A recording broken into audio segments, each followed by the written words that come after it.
Hey everyone, welcome back. Thanks for tuning in to another episode. I'm excited to introduce our guest. And before I do that, I just want to give a quick shout out to our sponsor, and that's Jane. Jane is an all-in-one practice management software to help you run your practice with a suite of features that makes it really easy to meet with individuals, couples, families, and more. My practice switched to Jane a couple months ago. The transition was easy and painless, and we had a ton of support. One of my favorite things about Jane is the customizability of the software and the friendly customer support. So thanks again to Jane for sponsoring the episode. If you're interested in learning more, jane.app/mental health-US. You can use the code PPW1MO for 1 month off of your account. Let's get into the episode. So I'm excited to introduce my guest today, Mike Bandar. He is the co-founder of Waybook.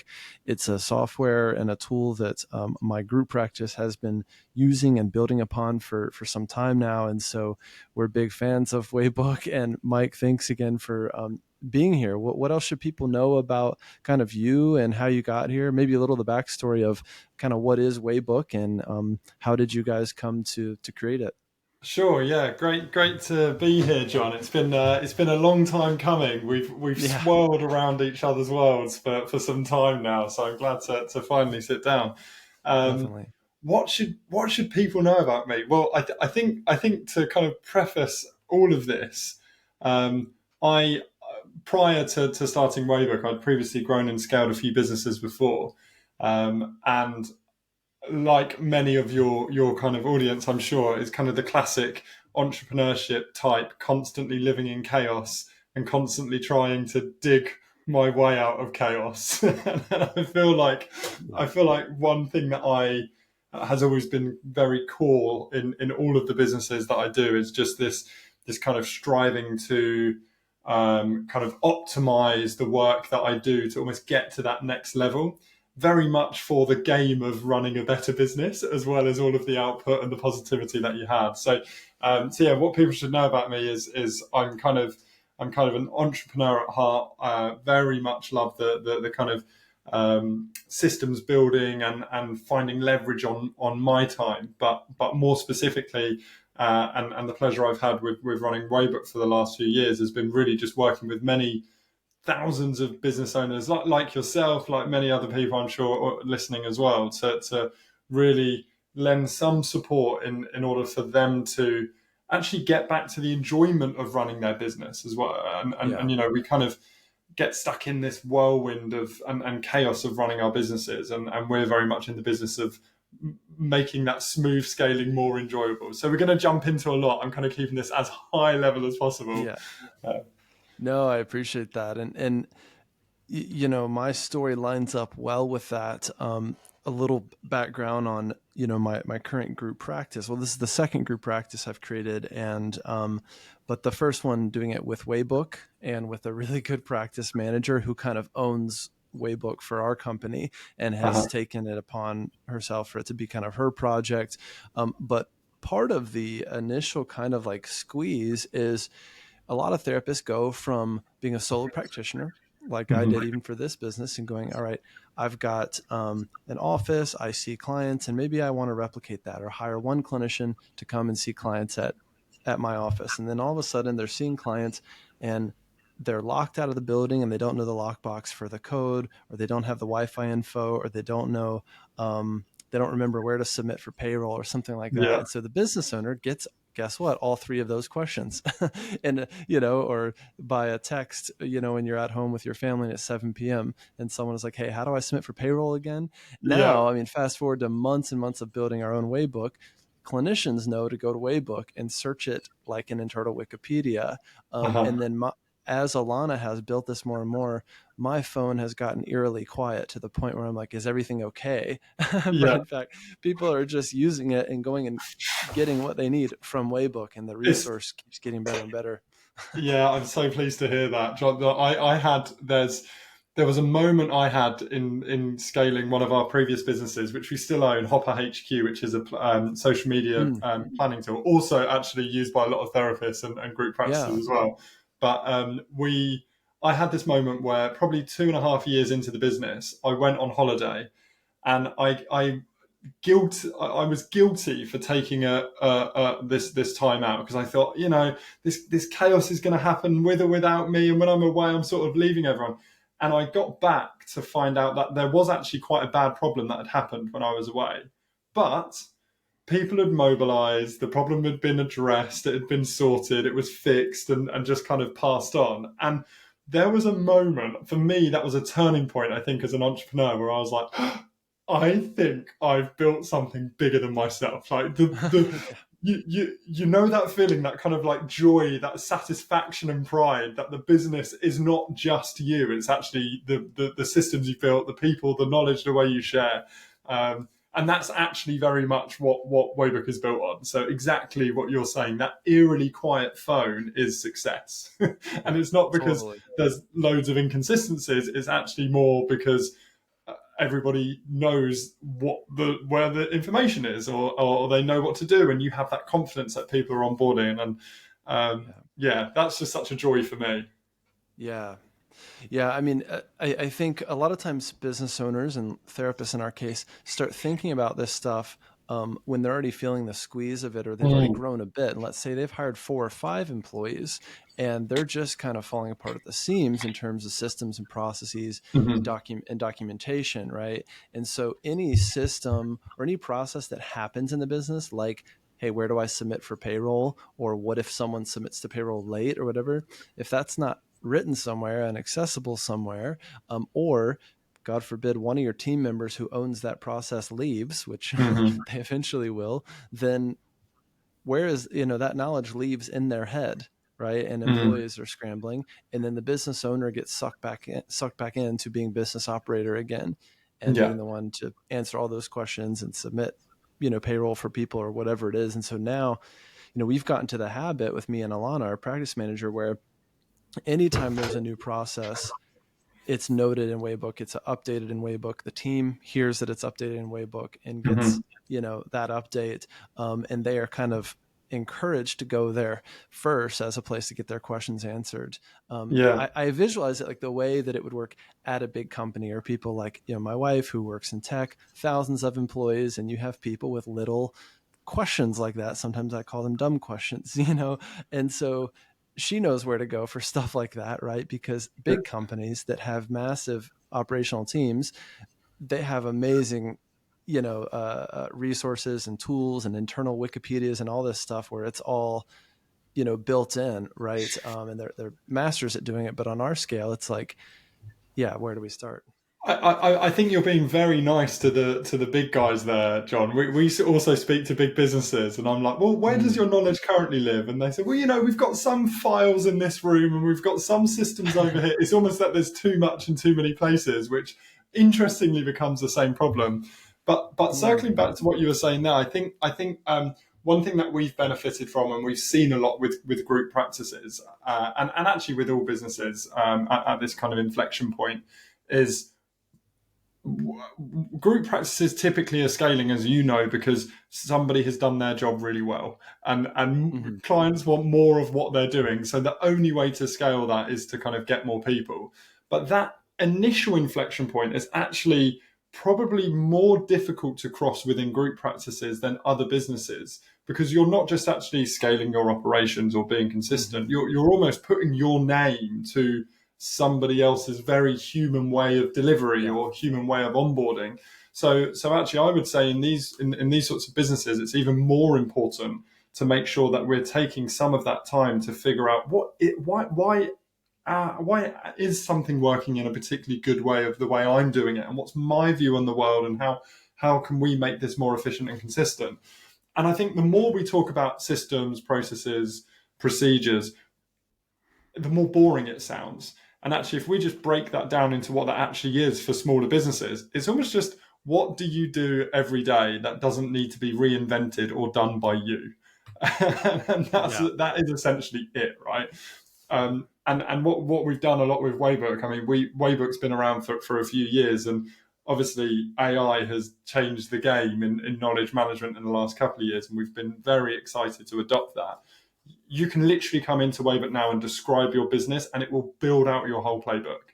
You can do a process on your computer, and we've got an extension called Shots, and it will just record what you do and it turns it into a process. So this kind of documentation almost now doesn't have to be at that breaking point where you're in chaos, but it can be an iterative point of, okay, every time I record one thing, centralize one thing, document one thing, you never have to repeat that again, rethink that again, have that inconsistent again, and it just kind of brings that peace of mind. So yeah, one of my buddies who runs a virtual assistant company, and he's got hundreds of VAs that are hired for hundreds of entrepreneurs and businesses of all types. And part of it is training the entrepreneur on how to work well with the VA because it all lives in their head, right? And so he always says, do everything like it's the last time you'll ever do it. So if you're showing a VA, like, here's how to post an Instagram reel to my account, or here's the format that I like, use a screen share tool or a screen recording tool, document that process. And at the time he was like, just throw it in a Google Doc or something, right? Just start somewhere with like, here's the playbook, here's the recipe book of how things should be done, and then hand it to them and then clarify their questions. And then that person can own that process now. And then maybe a year later, there's a new process and they document their own processes, right? And then put it in a central place for the team. And so he got me thinking like that before I knew I needed to think like that, right? Yeah, I think it's a good point. I mean, interestingly, you talk about Google Docs. In our previous businesses, we centralized everything on Google Docs, and I think the core sentiment that we see with systemizing is around kind of extracting that knowledge from your head and having that in a centralized single source of truth. Now, replace Google Doc with SharePoint or Notion or Waybook or whatever that may be. The reason why we actually kind of started Waybook was because our Google Docs fell apart at the seams, because actually you end up with multiple versions of it. You don't quite know who hasn't got access to it. If people can't do a unified search across things, if you update a document and no one knows it's been updated, or you don't know if they've seen it, it really does work, but actually it requires a lot of discipline, and it only stretches you so far. So absolutely, to start the practice and that thought, I think you're right. Writing it down and saying, if you've got a question, come to this Post-it note bank. That's better than it living in your head. And then you can just, once that knowledge is out, you can optimize and change that knowledge as you go. Yeah, I'm also curious if you can speak more, because on one hand, I'm like, Waybook feels like this internal Wikipedia of sorts. The search function to me is huge, right? Because a lot of times people don't even know what what they need to ask, right? And so starting there and just getting some keywords to pop up of like, oh yeah, that's what I was asking, or I couldn't remember the software for payroll, and we have a section in Waybook that says payroll software, and then it links to it or whatever. But in this business, I have hosted a lot of online courses, right, where I've got this content where people are coming, and something I have enjoyed is on something like Kajabi, where I can see people's progress, right? Now that can happen in Waybook, which is huge for us because we use it for things like onboarding. So Alana has built out a very thorough onboarding process like an online course, and we can see people's progress, right? Or when we roll out an update, like to our payroll process, and then she lets everyone on Slack know, she can see that 9 out of 10 people have watched it and one person hasn't, right? And then she can address that.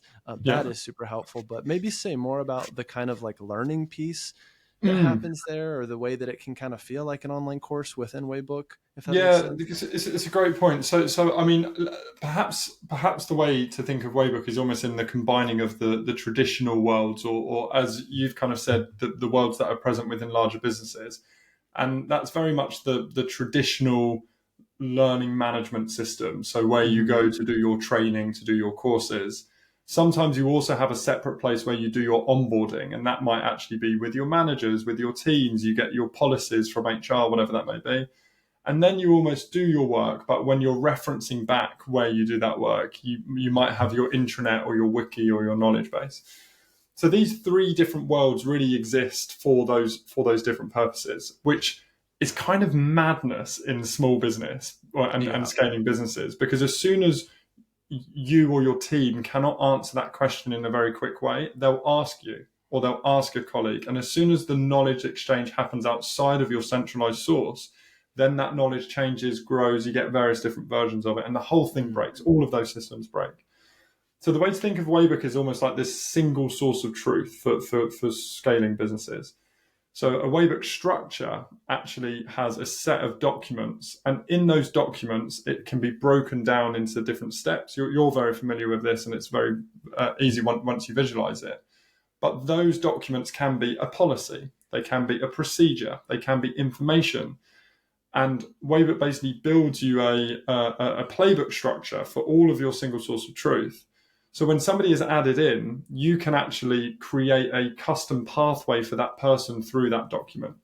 So Alana's done this with your playbook, of course, with your Waybook, where she said, okay, if we have a new therapist onboarding, yes, we want them to do these 5 documents in the first day. Then we want them to do how we onboard clients. Then we want them to do how we do, kind of billing and payroll and whatever that may be. So everybody, dependent on who they are, gets a very custom access, a very custom pathway through it. And it also means that each one of those is not just receiving that information. You can do tests and assessments and things like that. So you don't actually need to worry whether or not your phone is eerily quiet because people aren't doing anything. You can actually just say, okay, everyone's up to speed and I know they've got it. Where this becomes really interesting, and literally just an hour ago, I got off a call with a big group practice, so 350 therapists. And she was saying, we basically have this challenge where we're holding people to account on the information within their onboarding, but they were using SharePoint and connecting through Teams. Mm-hmm. And they weren't aware of the things that they were holding people to account on.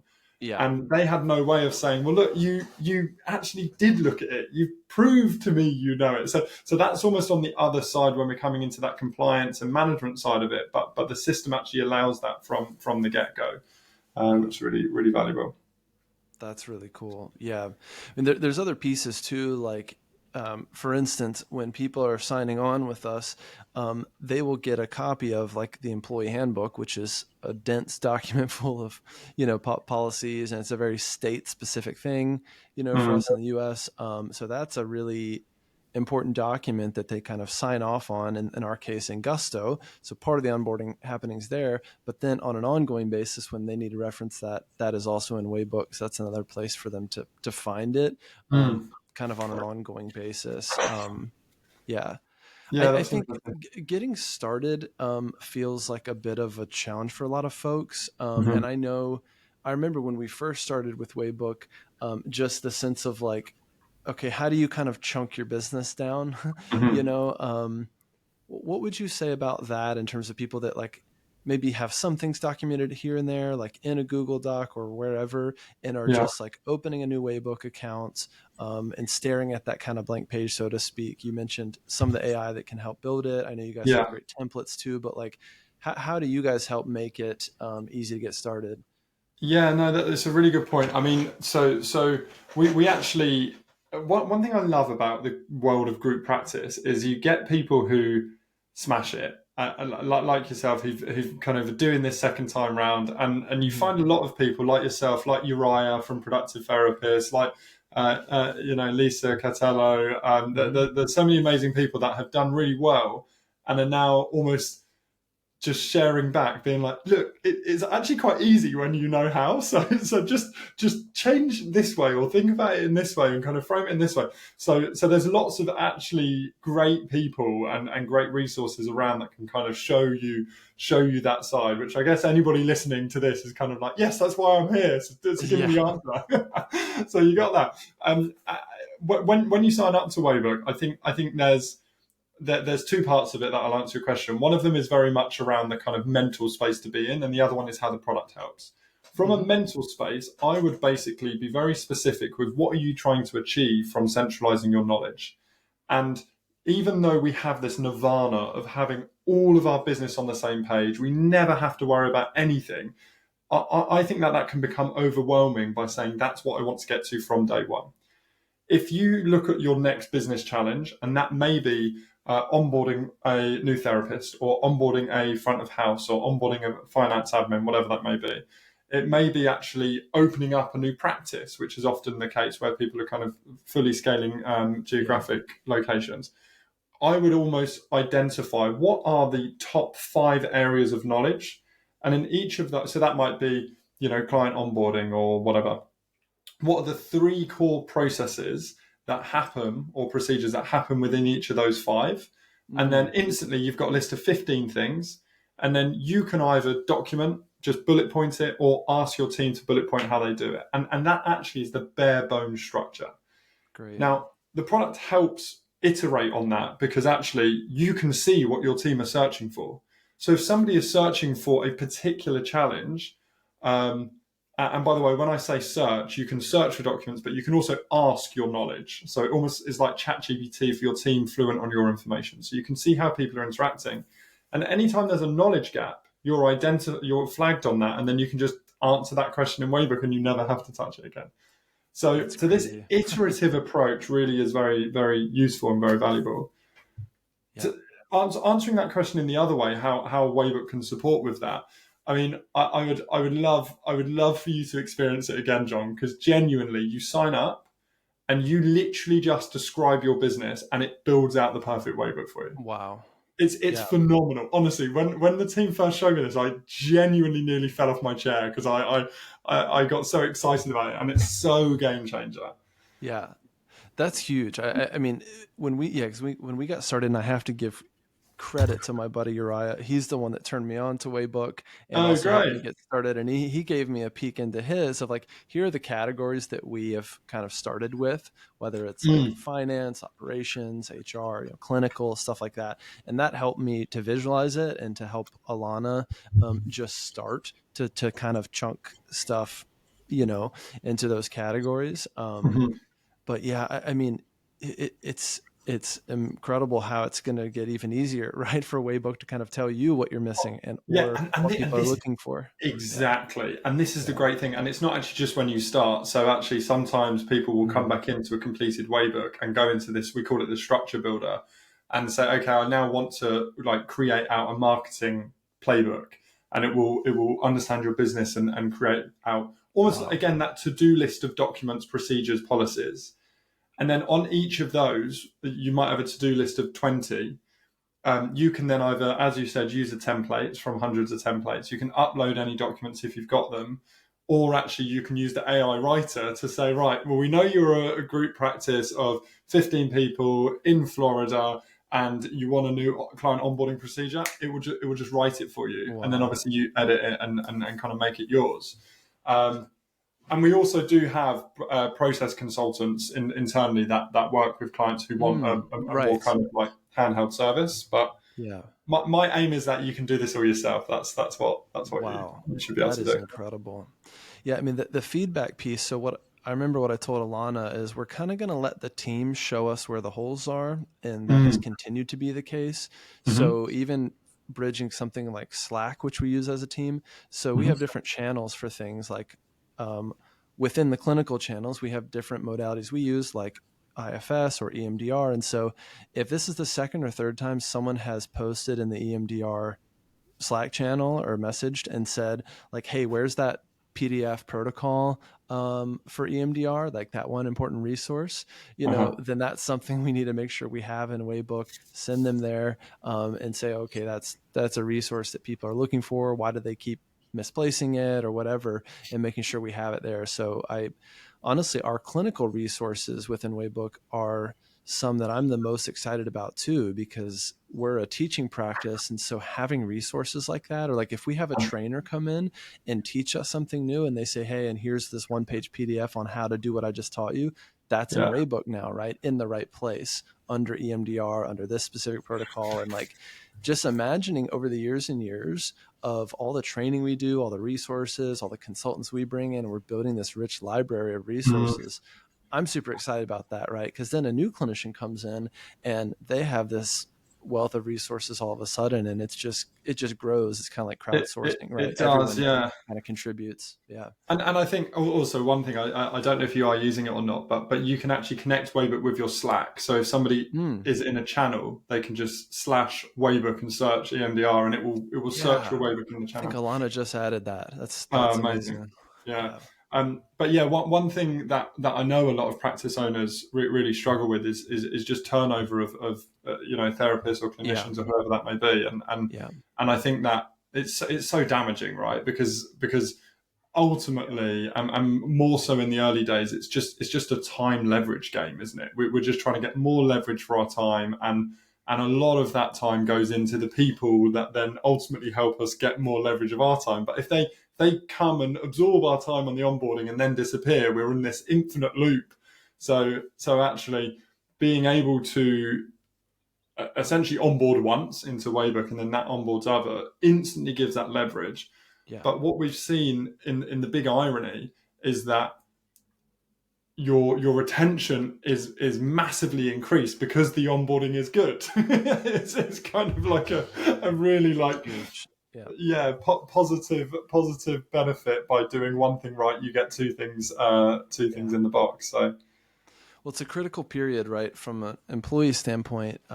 It's funny. So my wife actually works in learning and development, and back in the day, she was working at Facebook, and they were onboarding 500 people a week. And you can imagine, right? It's 500 people, and you're trying to create this kind of unified experience to both kind of help immerse people in the culture of the company and set them up with all of the logins and softwares and technology they need to do the job and stuff, right? yeah. And those touch points are so essential, and therapists really overlook those. Mm. um, and either overwhelm a new therapist, or every time, like you said, they're onboarding someone, it's just kind of like out of my head. I think an easy way to start with that is the next time you're onboarding someone, let's say you're doing it on Zoom and you have a talk that you kind of give about getting started at this practice, or how to do initial phone calls with your clients or something like that. Do it on Zoom, record yourself doing it live, and then put that into Waybook or something like Exactly. that. Like, just record what you're already doing, and that's one step in the right direction of having that documented. And now next time you don't have to do that. Or you Yeah, might it's still so like true. take a new employee out to lunch, but they've already watched that video and they can come to you with questions or more about the nuance of like what they learned. I think you've just hit on something really interesting there, because the more you can turn the unnecessary synchronous activity into async, the more Yeah. time you've created to add more value when you are together. So yes, of course, you can still have lunch with new hires, and you can do all of that, but you're just operating at a different level because people are on the same page. I Yeah. think the other thing that I also hear, I hear every time we speak to people who've been onboarded with Waybook, which isn't actually as much. I mainly speak to the kind of business operators, but often people say that they have a much more comfortable approach with their onboarding because they know that they can come back to this. And Yeah, totally. when you're on that first day or that first week, you're trying to make a good impression, you're trying to understand everything, you're thrown into meetings or appointments or whatever, you're trying to learn and remember everything. You're not going to remember everything. So it's just stressful.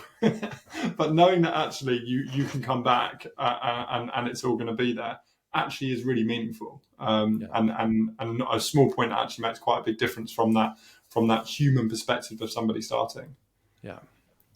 The last thing I wanted to ask you about, Mike, is, and I learned this the hard way when I sold my first group practice. I didn't have Waybook or something like that.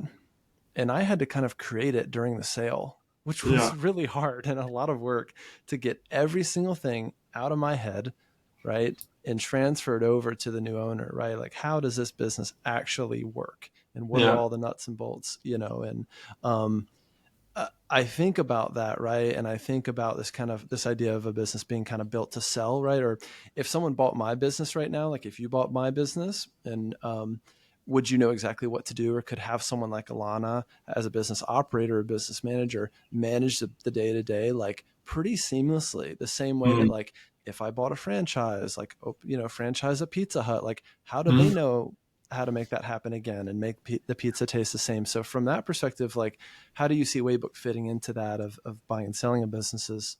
Yeah, I mean, it's essential. Like we've heard some really interesting stories where people have actually entirely negotiated out an earn out in exchange for a comprehensive Waybook, Yeah. and it has to be done, right? And I think you're more likely to get to the position to be able to sell if you are more systemized, because actually the asset that somebody is buying is the machine that you've built rather than a fragment of your mind.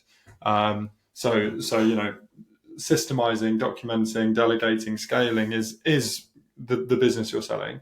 And then, yeah, on a very practical basis, unless you want to work for your new acquirers for 3 to 5 years, you Yeah. have to give an operating manual, an operating plan for how the business works, a playbook, which means they can pick it up.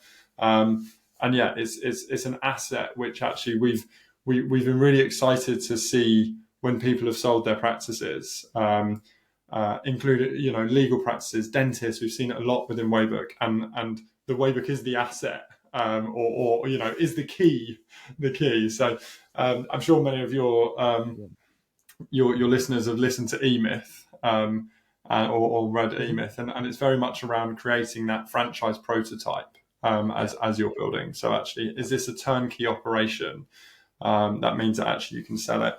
The other interesting part with that is once you get it to that point, then opening a second location or handing it off is very easy, and it actually opens up a lot of other opportunities where you Yeah. say, look, I could sell this for, let's say, 4 times EBIT or four times Yeah. rev, um, or I can actually just put this manager in place, and I think it's going to carry on growing, and I it's an asset. Yeah. So yeah, it opens those opportunities and it makes everything a lot more seamless as well.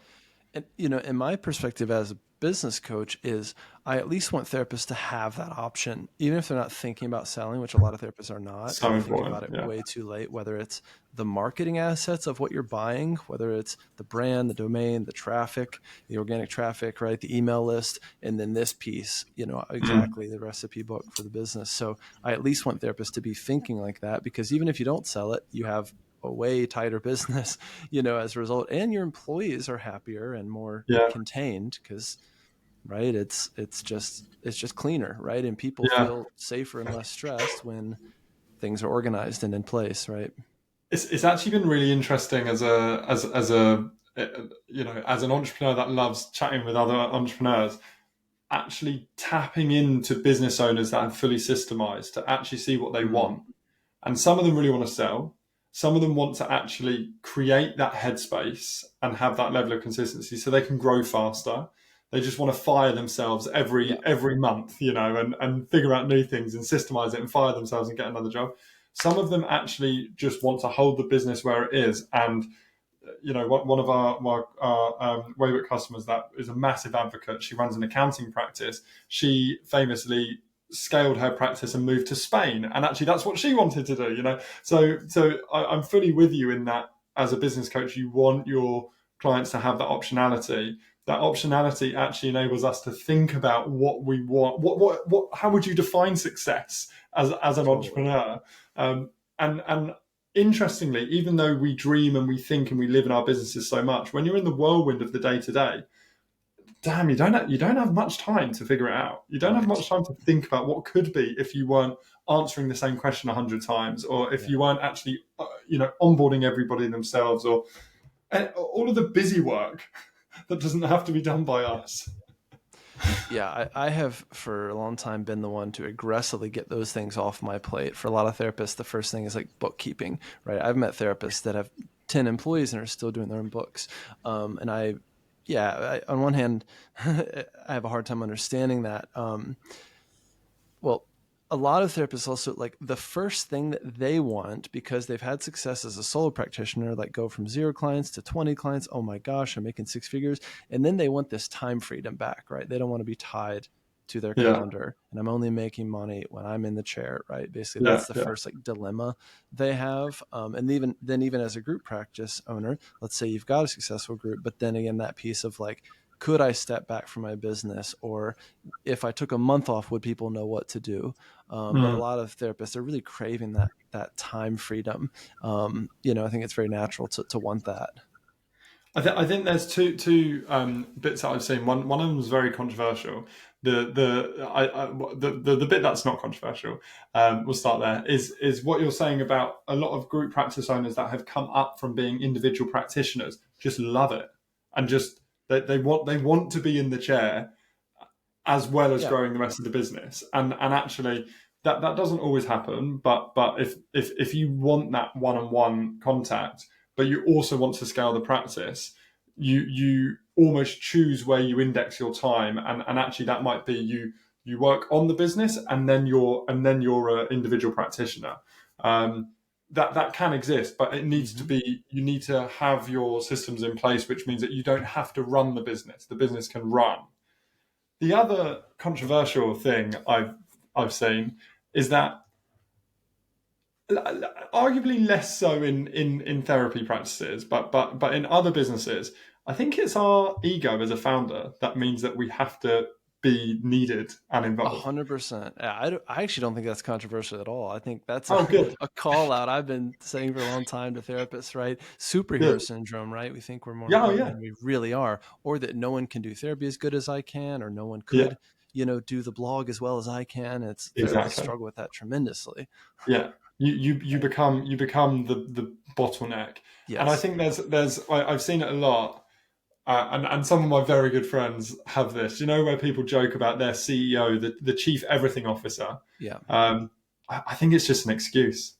I think I it's think so just an too. excuse. And Yeah. it normalizes the whirlwind and the chaos, Yeah. which then means that they are kind of, they are the center of the business and they are doing everything because they're not making the choice for them to not do Yeah. everything. And typically with group practices, they make money, right? So it's not like it's not like we're kind of running a scrappy startup that hasn't yet got product market fit, and we're not making any revenue, so we've got to do everything. It's like, no, you can, this is a business, you can operate this as a business, and you can be smart with where you allocate your time, either for scale or for enjoyment. Yeah. But as soon as I'm actually thinking about some very good friends that joke about being the CEO, the chief everything officer, who are going to kill me if they see this. But I'm like, no, I think it's bullshit. I think it's an Yeah, excuse. totally. Totally. Yeah, Yeah, that normalizing the chaos means you'll never get out of it. Yeah, totally. And I hope a lot of therapists kind of unwind from that and really do more of the emotional work around letting go of control and letting go of the reins, and or letting go of the rope, as some say. And usually it's rooted in a deeper issues around control, anxiety, letting go, Mm. feeling needed, feeling important, all those things, right? Or just taking the world on your shoulders. Like, I'm the one that got us here, so I have to be the bearer of all burdens. It's deeply psychological, and it's a very The interesting, irony the of the irony, I therapist know. Yeah, needing the do as we therapy say, not as we do. to. Well, Mike, yeah, we could do a whole another episode on that in Yeah. itself. We'll have to do that sometime. Anything else you feel like you didn't get to say today? I mean, obviously there's more to say. It's such a Oh, deep so much, John. topic, So but much. yeah, yeah, No, I think the one thing. I mean, I actually, just to you personally. I mean, I know you've spoken very kindly of Waybook, and genuinely, I feel, we didn't start this for group practices. Actually, we started this for kind of small businesses scaling, and we kind of really found this. We really found this kind of love from the group practice community, and as well as actually similar business models. Kind of accountants and legals and dentists and things like that, and that's where we've optimized and moved through. But it's really been valuable and meaningful having so much kind of support and love from you and Uriah and Lisa and lots of people. So yeah, just wanted to say thank you to you for all of the support. We really do love working with business owners. And if anybody was interested to say, okay, I don't want to be chief everything officer anymore, let me let me figure it out. Always get in touch, and yeah, we'd love to kind of see how we can support you, get your business on the same page, and kind of get to that smooth scaling. Totally. Awesome. Yeah, I can't thank you enough, Mike, for doing this and chatting with us. Yeah, I continue to be a big fan of what you guys do and of the product. Like I said, we leverage it heavily now. So therapists interested in using Waybook, give it a try. Therapists that need help using Waybook. Alana, my practice manager, also does this type of stuff for other practices. So Yeah, she she's can be excellent. hired as well to help build your Waybook. If you're a group practice owner, you can look her up, Seamless Practice Solutions, as well as Waybook. So having someone to help you build it is always a great idea. Mike, thank you again for doing this, and love to have you back anytime. Look forward to it. Yeah, anytime. Thanks so much, John. Have a great one, and I look forward to seeing you soon. Thanks, Mike. Cheers. Take care. Bye bye.